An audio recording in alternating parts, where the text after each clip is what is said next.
Hello and welcome to my YouTube channel. If you're regular here, you know I review many photographic, audio and video related products. Well, today we're taking a look at a lens I purchased from my Nikon Z and it's actually wide angle to telephoto lens, and it's the Nikon Z DX 18 to 140 VR lens, and I've actually got it fitted to me Nikon Z. That's a really nice lens. Now I use this in combination with another lens I purchased for a Z, and it is me Nikon Z 12 to 28 lens. So I've actually got wide angle at 12mm right through to 140mm with just two lenses, and I think that is fantastic. Now this 18 to 140 is equivalent in full frame terms to 27 to 210.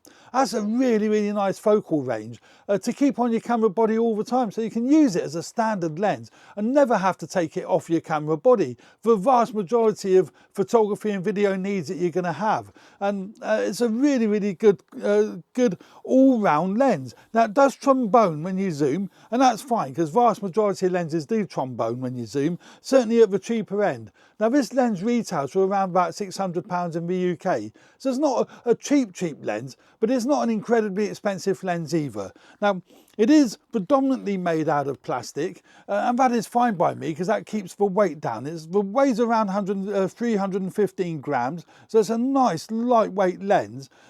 Plastic mount on the back there, so do be conscious of that. And it isn't weather sealed, so you have to be conscious of that. So Nikon have skimped on that sort of, the construction side of it, but it does feel solid when you use it, and it does feel really nice when you use it. But it is plastic and no weather sealing, so it isn't a professional lens in that regard, but works so nice on the Z, feels nice, it feels, really compact, but it feels good with the Z. The Z50's got a really nice grip as well, and I do like that. It doesn't feel front heavy, and I can walk around all day long with that, not have any issues. And the fact that it goes as wide as 18, as I say, which is 27mm in full frame terms, vast majority of situations that's going to be fine for, and going right through to 210 is absolutely fine as well.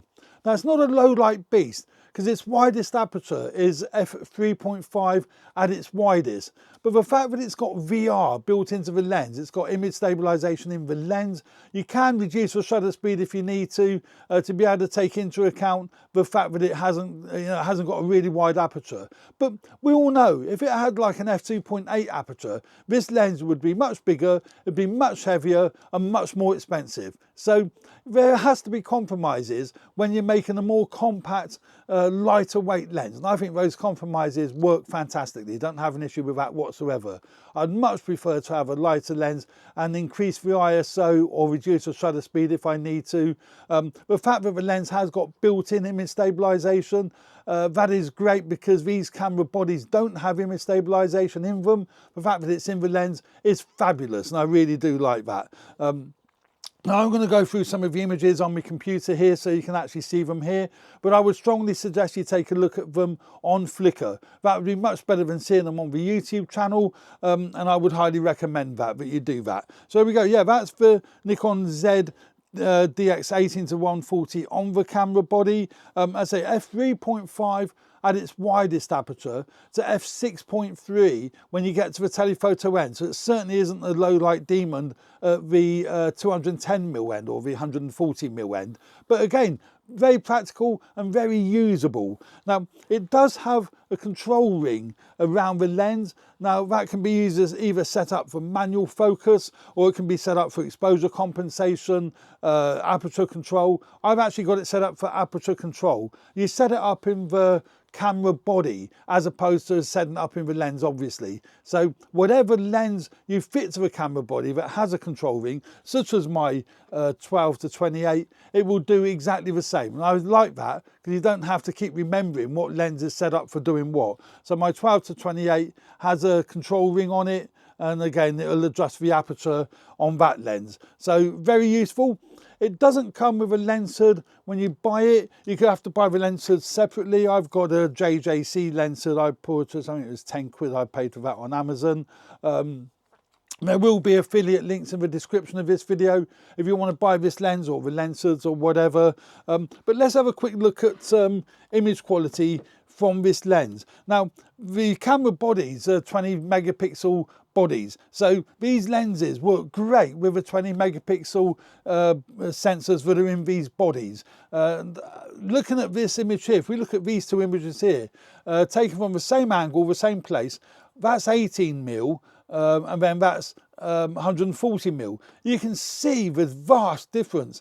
You can zoom in really close on a subject and just having that one lens. And I think that is brilliant. And the sharpness is lovely, whether you're using whether you're shooting wide angle or whether you're shooting telephoto. As I say, Nikon haven't skimped on the quality of this lens. Now, it isn't a bokeh lens because it's not got that wide aperture, but you can even see here, if you're shooting in telephoto, it does throw the background out of focus. So, you know, that is great. You can create that bokeh. So if you want to be doing portraits with it, you can do. You just have to be careful how you set it up to do it.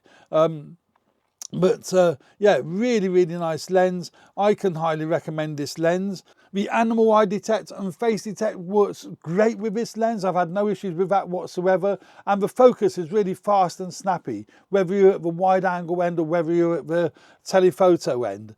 And again there, it has thrown the background out of focus enough to be able to pick out little Sammy's face. No problem there. And it handles the sharpness really well. The tonal range is really good. They don't look over sharpened. I just like this as a general purpose lens. One of my favourite lenses. And you can see there, looks really, really nice, doesn't it? Clarity is good. Chromatic aberration is really good.